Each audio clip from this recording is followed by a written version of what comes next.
Seja bem-vindo, meu amado ouvinte da Palavra de Deus, você, minha irmã, meu irmão. Eu sou o pastor Adriano Cunha e estamos aqui para mais um estudo da Palavra de Deus. Desde já, eu peço que você dê um joinha aí, que você se inscreva no canal, amém? Vamos ao estudo? Continuando aqui no nosso curso de vida cristã. Hoje nós vamos estar falando sobre o quinto texto que fala: mas o maior é o amor, amém? Mas o maior é o amor, amém? Vamos ao estudo? Ao lermos 1 Coríntios 13, vemos uma perfeita descrição do amor verdadeiro. No final do capítulo, mais precisamente no versículo 13, Paulo faz menção a três sentimentos: a fé, a esperança e o amor. Esses sentimentos são os mais excelentes que um ser humano pode sentir. Sentimentos estes que nos identificam com Deus. Quando um homem está cheio deles, ele está realmente perto do reino dos céus. Lê lá Mateus 12, 28 ao 34, amém? Então, irmãos, nós estamos tão acostumados, né, a ver a sociedade, as pessoas com sentimentos perversos, com tanta agressividade, com tanta raiva, e nós vemos que esses sentimentos eles vêm na contramão disso tudo. Então, vida cristã é você andar na contramão do mundo, amém? A fé, a esperança e o amor. A fé é a esperança, a fé, a esperança e o amor. Estes estão intimamente ligados, pois vêm da mesma fonte, né, de Deus. Mas aqui nós vamos abordar o amor, pois sem o amor nada faria sentido. Eu costumo falar que nós somos frutos do amor de Deus. Pois quando Deus criou o homem, ele não somente o chamou à existência, como fez com os demais seres, né? Mas ele o formou do pó da terra, o moldou conforme o seu amor, soprou nele o seu espírito, dando ao homem algo dele mesmo, um espírito eterno. Nós somos frutos do amor de Deus. Você já parou para pensar, irmão, que você é fruto do amor de Deus? Você não é um acidente galáctico, né? Você não é pó de estrela, como dizem aí alguns estudiosos. Você foi criado, né, ali por Deus, formado. E Deus aos outros seres, ele simplesmente chamou a existência, mas ao homem não, ele fez cada detalhe. Tudo estava ali no projeto de Deus. E nós nascemos, de fato, do amor de Deus, da sua vontade, para servi-lo, adorá-lo e para ser feliz, né? Acontecem coisas na nossa vida que nos tiram desse eixo, mas o natural do homem é que ele vença, que ele seja feliz e que ele encontre o seu Criador. Amém? A ideia que o mundo tem de amor é uma ideia totalmente deturpada, pois o amor verdadeiro é descrito em 1 Coríntios 13. É bem diferente, pois o amor verdadeiro, que é descrito, né, em 1 Coríntios 13, é bem diferente do sentido egoísta e malicioso que o mundo chama de amor. Vejamos. O amor é paciente, é benigno, o amor não inveja, não se vangloria, não se ensoberbece, não se porta inconvenientemente, não busca seus próprios interesses, não se irrita, não suspeita mal. O amor não se alegra com a injustiça, mas se regozija com a verdade. Tudo sofre, tudo crê, tudo espera, tudo suporta. O amor nunca falha. 1 Coríntios 13, do 4 ao 8. A paixão e o amor são coisas diferentes, mas o homem insiste em confundi-las. Está aqui em Tito 3, do 3 ao 5. Então, irmãos, o amor, ele é o mais sublime dos sentimentos. Quando você ama, você não trai, você não magoa, você não entristece, você não agride. Quando você ama, você cuida. Quando você ama, você tem aquela pessoa em um patamar muito superior a você. Então, quando você ama e quando você externa esse amor, você está próximo de Deus. Amém? Está próximo de Deus. Quem não vive o amor de fato, de verdade, não teve ainda uma intimidade com Deus, uma proximidade com Deus. Tem pessoas que dizem que são cristãs e não amam ninguém. Como é que a pessoa dessa é cristã? Não é, né? Não é. Diz que é, né? Mas não é. Não vive isso de verdade.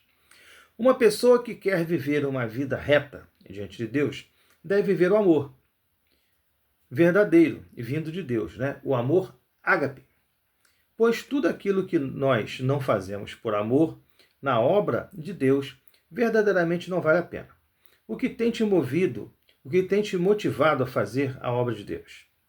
Será que é o amor verdadeiro? Pois se não for, você está perdendo seu tempo, pois toda a obra de Jesus, pois toda a obra que Jesus realizou foi baseada no amor. Para sermos identificados com seus discípulos, como seus discípulos, devemos ser semelhantes a ele. Dá uma lida lá em João 13, 34, 35, João 14, 21, João 15, 9 ao 15. Amém? A palavra cristão significa semelhante a Cristo, ou seguidor de Cristo. Você é um cristão? Então deve amar como ele amou. Dá uma lida lá em 2 João, versículo 4 ao 6. Amém? Então, irmãos, tudo que você faz na obra de Deus, você tem que fazer por amor. Se você não fizer por amor, então você está perdendo seu tempo. Você está fazendo para quê? Não tem lógica você fazer uma coisa que não seja por amor dentro da obra de Deus. Amém? Tudo que Jesus fez foi por amor na obra. Foi por amor que ele deu a sua vida, porque Deus amou o mundo de tal maneira que deu seu Filho unigênito para que todo aquele que nele cria não pereça, mas que tenha a vida eterna. João 3,16 fala isso. Então, nós vemos que, partindo do amor de Deus, o amor de Cristo se entregar por nós para morrer naquela cruz. E nós, muitas das vezes, não queremos viver esse amor. Então, não tem como ser cristão, não tem como viver uma vida cristã e você não amar. Amém? Sexto texto aqui, vamos dar ainda hoje, ele fala, renuncie-se. Uma pessoa sentir desejo de fazer alguma coisa e não fazer por amor a Deus é muito mais nobre do que se imagina, pois isto é verdadeiramente negar a si mesmo. Por exemplo, eu nunca gostei de cerveja e por isso, para eu não beber cerveja não é nenhum sacrifício. Mas para uma pessoa que adora cerveja, é um sacrifício muito grande. É falta de maturidade espiritual achar que uma pessoa não é liberta, porque ela deseja fazer algo e não faz. Não porque não gosta, mas sim para não desagradar a Deus. Pois existem coisas que nunca vão sair de nossas vidas. Não porque Deus não queira retirá-las, mas porque essas coisas fazem parte da nossa personalidade. E nós temos que aprender a controlar e vencer os nossos desejos e nossas fraquezas. 2 Coríntios 12, 7. Romanos 7, do 13 ao 25. Deus muda o caráter do homem, mas não a sua personalidade. A personalidade está relacionada com o nosso ser. Uma pessoa como uma impressão digital, né? Portanto, entre ser tentado e cair na tentação, existem duas palavras, o sim e o não. Dá uma lida lá em Mateus 4, do 1 ao 11, e Tiago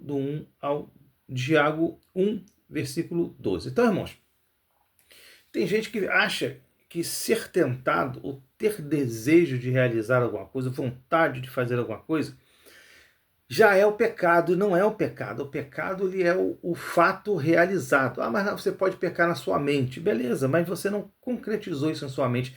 Você está lutando contra o mal, você está renunciando, você está negando a si mesmo, tomando a sua cruz e seguindo. Eu tenho uma cruz, você tem outra cruz, outro irmão lá tem outra cruz. Uma coisa que talvez para mim seja muito simples de não fazer, para outro irmão talvez seja bem complicado de não fazer. Né? Então, não é falta de fé ou de espiritualidade a pessoa ter as suas dificuldades. Não, Paulo também tinha. Então, você vencer essas dificuldades, você renunciar porque você é humano, isso é de fato, de verdade, ser cristão. Viver uma vida cristã, uma vida de renúncia, uma vida de abnegação, uma vida de fé. Amém? Outra coisa, irmãos, a gente tem que aprender a respeitar, né? Uma coisa que para mim pode ser fácil, para outro irmão pode ser muito difícil, então nós temos que respeitar os limites de cada pessoa. Outra coisa também, caráter e personalidade, né? A pessoa tem um caráter horrível, Deus muda caráter. Agora, a personalidade, Deus não muda. Isso faz parte do seu ser, é a sua impressão digital. Quem é extrovertido vai ser extrovertido, quem é introvertido vai ser introvertido, quem é alegre, brincalhão vai ser brincalhão, e Deus vai aceitar isso, porque Ele está chamando você brincalhão. Ele está chamando você meio ranzinza, meio chato, tem gente chata também, né? Tem gente mais complicada, tem gente mais pesada, e não é por isso que a pessoa não vai morar no céu. Então, irmãos, Deus não é um tirano que está lá no céu, olha lá, não, fez ali. Não é assim que funciona. Deus sabe das suas limitações. Você já parou para pensar que Deus cobrava Davi de uma maneira e cobrava Moisés de outra? Davi fez um monte de besteira. Deus sabia os limites de Davi. Davi extrapolava os seus limites e fazia bobagem, e depois ele se arrependia e se rasgava e se chorava e pedia misericórdia. Já Moisés era uma pessoa extremamente centrada, né?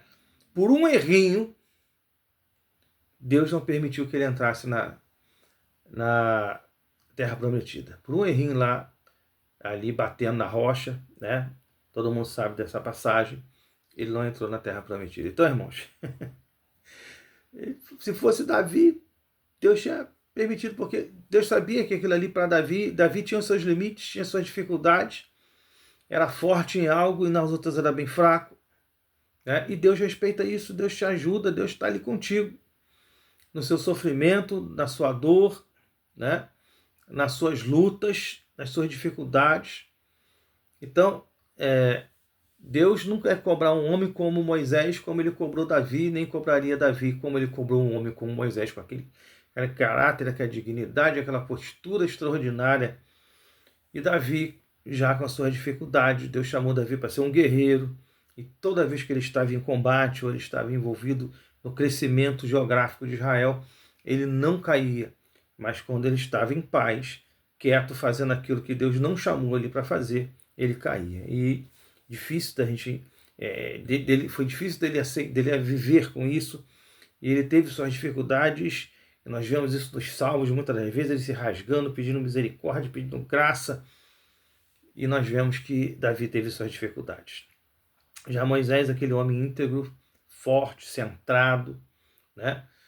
Chegou um momento que ele desequilibrou, era humano também, mas Deus não aceitou isso, porque ele tinha um grau, né? É aquela parábola, teve um que pegou 3 talentos, né? O outro pegou 1, não aguentou, e o outro pegou 5. Então, irmãos, nós vemos que é assim que funciona. Deus, ele cobra cada um conforme a pessoa aguenta, conforme a pessoa suporta.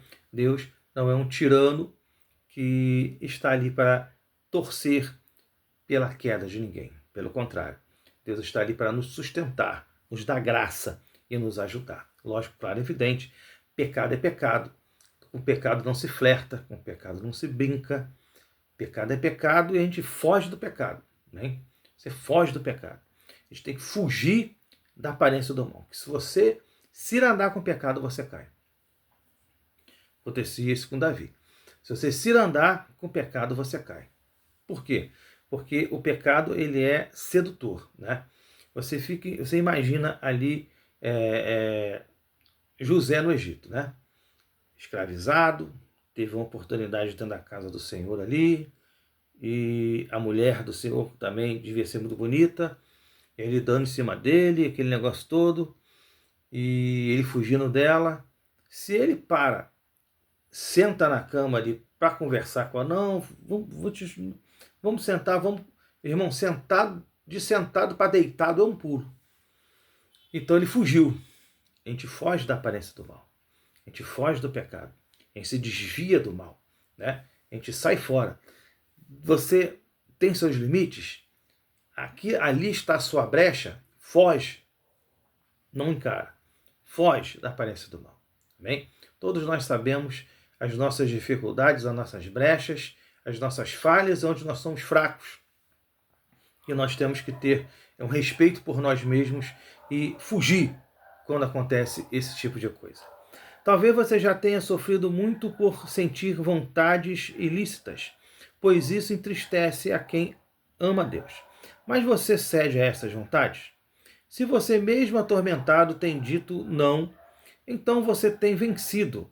A graça de Deus é como maná, tem que ser buscada todos os dias. Amém? Então, entre você sentir o desejo e você realizá-lo, existe uma diferença muito grande, né? Você tem a escolha do sim e você tem a escolha do não. Vamos fazer uma pausa e ler Mateus 16, 24. Então você dá uma lida lá em Mateus 16, 24. Então disse Jesus aos seus discípulos: se alguém quiser vir após mim, renuncie-se a si mesmo, tome a sua cruz e siga-me. É isso aí, é renúncia, né? É abnegação e fé. Devemos admitir que precisamos renunciar. Existe uma causa mais nobre que nosso querer, que nossa vontade, a causa do Evangelho, da missão que nos foi confiada. Renunciar é nobre. Só quem é forte consegue admitir que é totalmente necessitado de Deus. Então, irmãos, você não é super-homem, né? Você não é Mulher Maravilha. Então você vai lutar contra o mal até o último momento. E vai ter momento que você vai balançar. Mas você vai, quem ama a Deus e faz a sua vontade, vai estar firme. Quando as vontades vêm sobre você, você cede à tentação, então você precisa rapidamente de tratamento. Você disse sim ao pecado. E isso tem entristecido a Deus. O grande problema de todos nós o grande problema de todos nós é pensarmos que somos infalíveis. Não somos. Todos nós estamos sujeitos ao erro e devemos nos policiar a cada dia. Por isso somos humanos e carentes da graça de Deus. Irmão, se você achar que é perfeito, se você achar que é forte, você está sujeito a uma queda muito feia. O que nos sustenta é a graça de Deus. O que nos sustenta é Deus. O que nos sustenta é a fé. O homem sem Deus é como uma gota de água do deserto. Mas o fato de sermos sujeitos ao erro e carentes da graça de Deus não nos isenta de responsabilidades, pois por mais falíveis que nós possamos ser, podemos dizer sim ou não. Você pode ser tentado, você pode passar uma situação difícil, você pode estar ali, mas você tem ainda e em todo momento ali o dever de dizer sim ou não. Não para o pecado, sempre é a opção correta. Amém? Só cabem a nós, né? O sim e o não só cabem a nós. Um dos maiores erros do homem é a autojustificação. Isso é muito ruim. Pois nós queremos sempre encontrar desculpas para nossos erros, transferindo a responsabilidade para outra pessoa ou situação, dizendo: isso foi culpa de fulano, fiz isso por causa daquilo, ou isso aconteceu por causa disso. Esse é um erro terrível, pois quando nós assumimos os nossos erros, nós damos o primeiro passo para viver bem com Deus. O primeiro passo para a cura de uma doença é o diagnóstico. Antes de ler o próximo capítulo, leia Salmo 1. Então, irmão, Primeiro passo para você curar ou para você caminhar para um tratamento da cura de uma doença. Diagnóstico. Primeiro, saber o que você tem. No momento que a sua doença foi diagnosticada, você sabe o que você tem, a partir daquele momento você começa um tratamento para aquela doença. Assim é o pecado. Assim são as brechas que existem na nossa vida. Ah, eu tenho uma inclinação para isso, então eu vou policiar isso aqui. Ah, eu tenho inclinação para aquilo, então eu vou policiar aquilo ali. Ah, eu tenho inclinação para aquilo outro, então eu vou policiar aquilo ali. Essa é a grande verdade. Autojustificação. Ah, eu fiz isso porque fulano me entristeceu, eu fiz isso porque essa situação me fez... Não existe isso, gente. É o sim ou não. É sim, sim, não, não. Hein? É sim, sim, não, não. Então, cabe a nós dizer o sim, cabe a nós dizer o não. A gente não tem obrigação, a gente não tem por que estar agarrado, escravizado por situações. Não, nós somos livres e livres para adorar a Deus. E conseguimos fazer isso quando dizemos sim para Deus e não para o pecado. Que Deus te abençoe. Até o próximo estudo, em nome de Jesus.